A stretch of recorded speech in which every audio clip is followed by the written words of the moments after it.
Hey everybody, Mr. Zed here. The story I'm going to read for you today is called Pete the Cat, Rocking in My School Shoes. And it's by Eric Litwin, aka, or also known as Mr. Eric. And the art is by James Dean. Now, there's an illustration on the back that shows us possibly the characters that are involved in the story, but there's nothing written that helps us understand what the story is about. But what I can tell you quickly is that the story is about managing stress. And now that it's the start of the new school year, I'm sure you have more stress to deal with each day than you did during the summer. So it's important to think about ways that you can appropriately manage your stress. And often there are stressful situations that happen throughout each class, whether it's having to read aloud or stand up and give your opinion, anything that causes you stress. And usually public speaking is at the top of the list. So it's important to think about ways that you can manage your stress. Breathing deeply. That's really easy to do, and sometimes we forget to do it. So taking deep breaths before you have to do something that causes you stress, and using a stress ball, squeezing something. That's also a strategy that is common and very useful and easy to do right at your desk. Now, while I was going through some teaching resources this afternoon, to make sure I'm prepared for this interview tomorrow, I came across some of the books that I had from university and that I used when I was starting to teach. And this book in particular, it's called Spelt. Now, if you think of how something was spelt, or the spelling of something, you can come up with a strategy by spelling something, is what the point of this book is.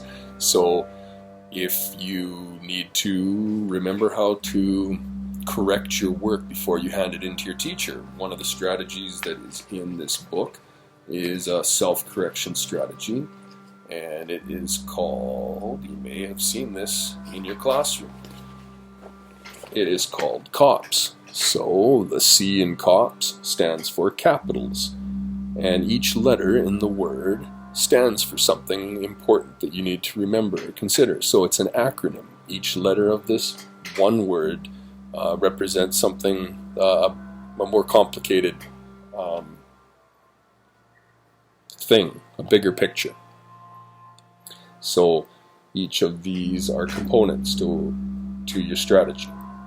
So the first part of the strategy deals with capital letters. The next is the O, the overall appearance. Are the things that need to be erased that didn't get completely erased, or did the paper get ripped? Do you have to rewrite it or reprint it?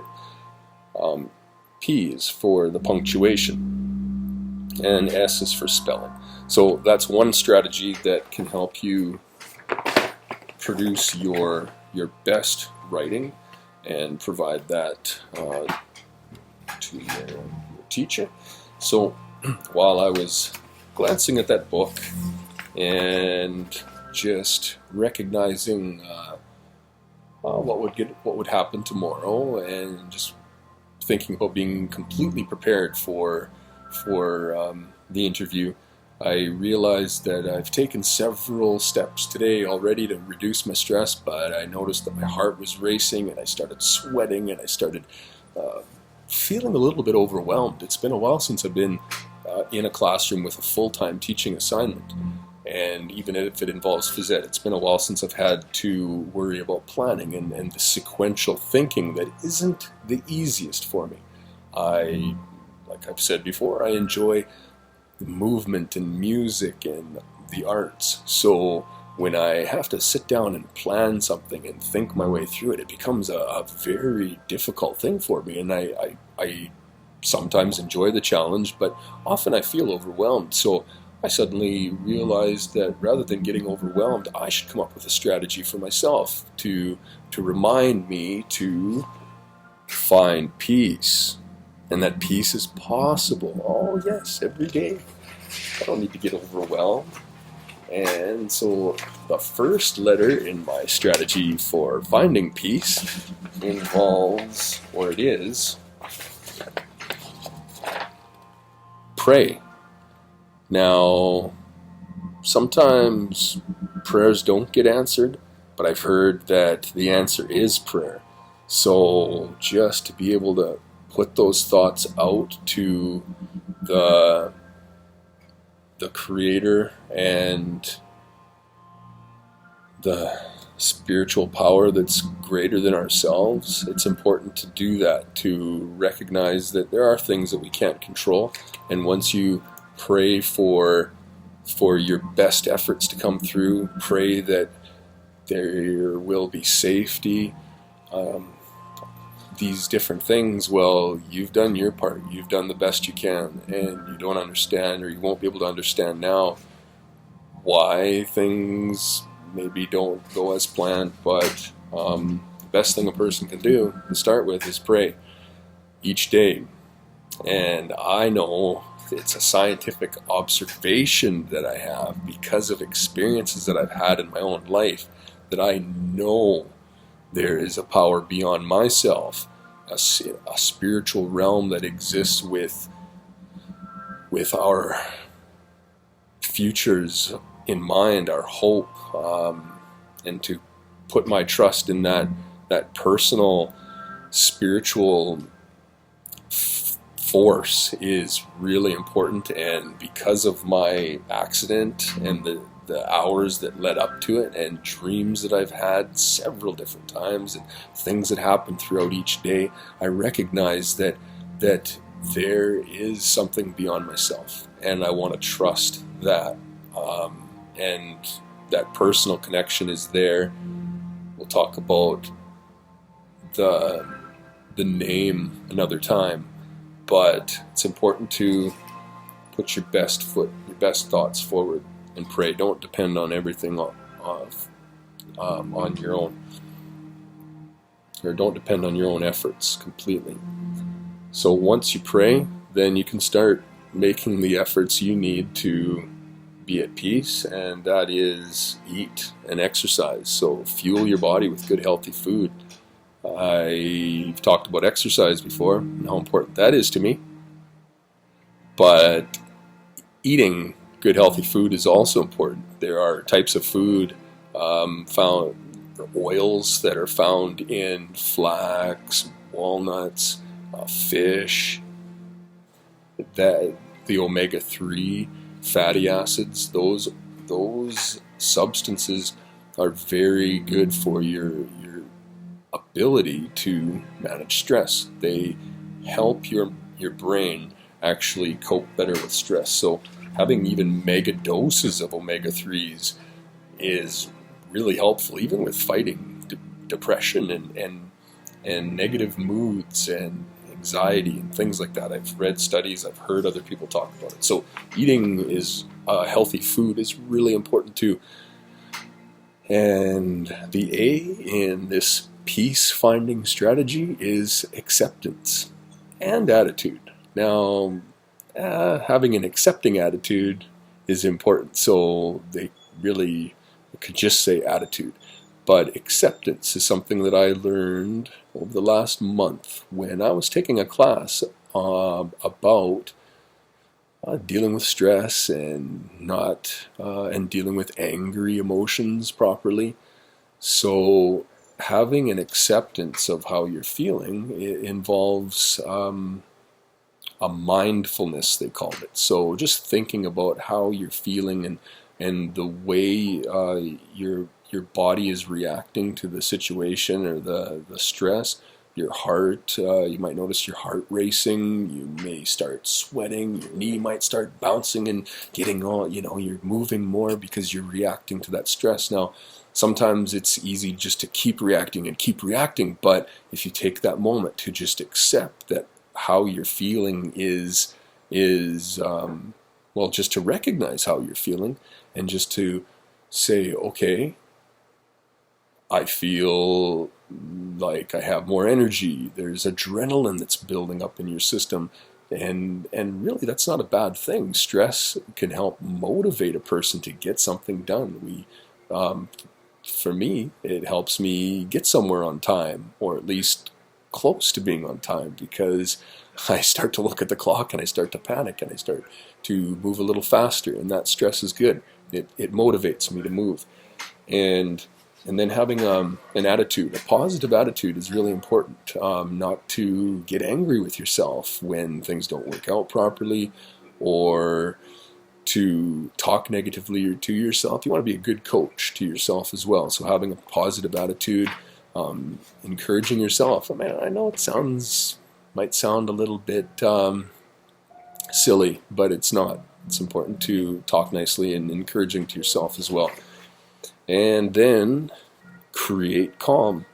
So the C in this peace finding strategy deals with creating calm. For me, I need quiet when I'm trying to reduce stress. So I tend to put earplugs in my ears. It helps me concentrate on my thinking.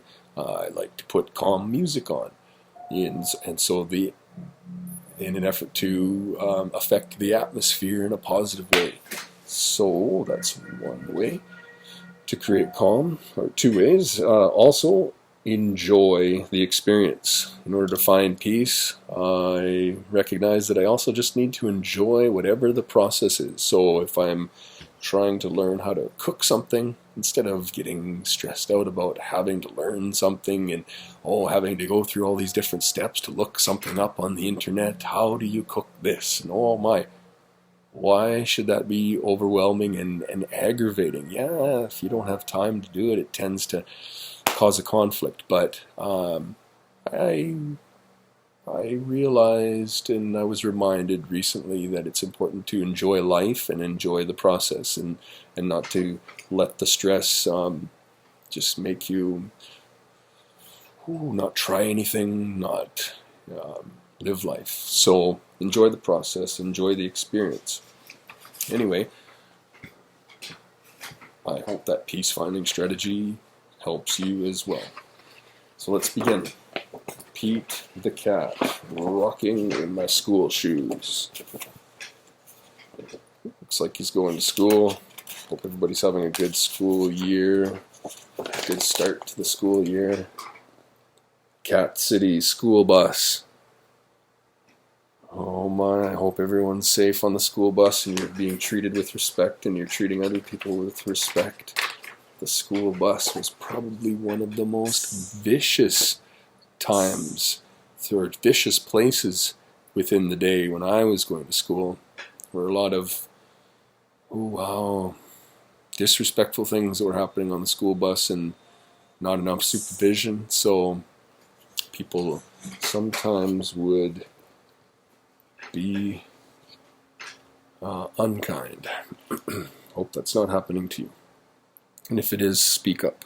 Tell somebody about it. Alright, so let's begin. Here comes Pete strolling down the street, rocking red shoes on his 4 furry feet. Pete is going to school, and he sings this song.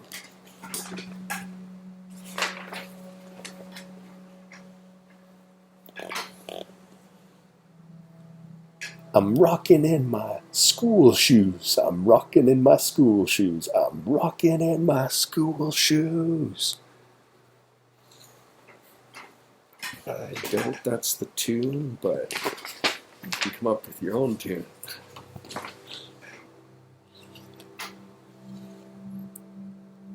Pete is sitting at his desk when his teacher says, "Come on, Pete, down that hall to a room with books on every wall." Where is Pete going?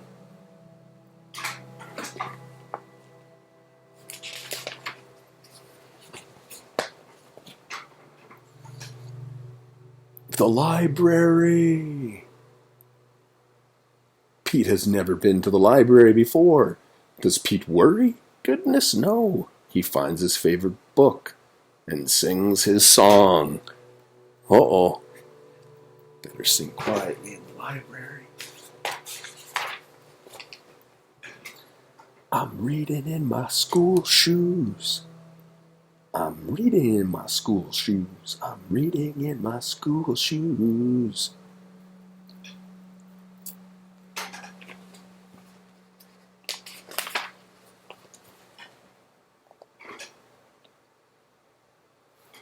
Check out Pete. He's ready to eat in a big noisy room with tables and seats. Where is Pete?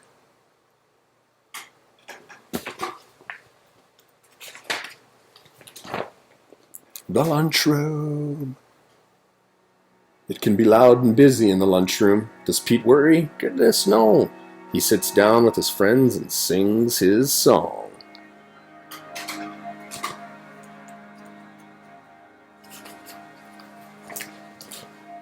I'm eating in my school shoes. I'm eating in my school shoes. Oh, I'm eating in my school shoes.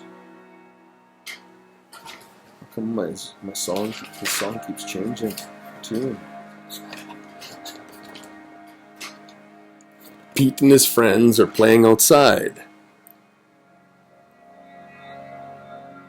on a green grassy field with swings and tall slides. Where is Pete?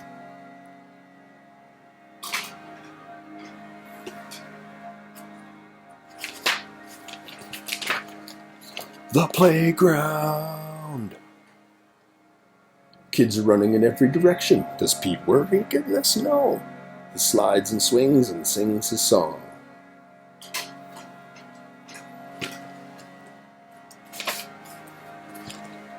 I'm playing in my school shoes, playing in my school shoes, playing in my school shoes, oh yeah. I added the oh yeah.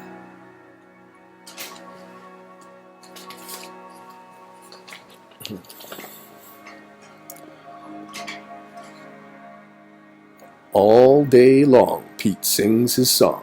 I'm singing in my school shoes. I'm painting in my school shoes. I'm adding in my school shoes. I'm riding in my school shoes.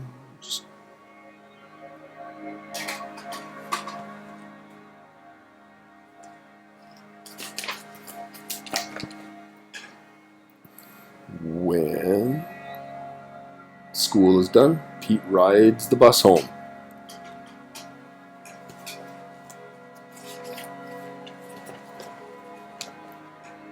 Pete's mom asks him, "What did you do at school today?" And Pete says, "I was rocking in my school shoes. I was rocking in my school shoes. I was rocking in my school shoes. And I will do it again tomorrow."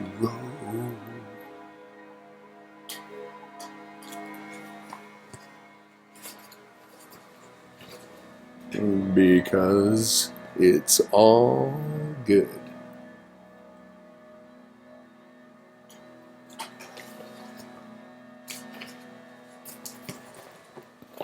Not bad. He's taking his guitar the next day. All right. I hope you enjoyed the story, and I hope you learned something as well. See you next time.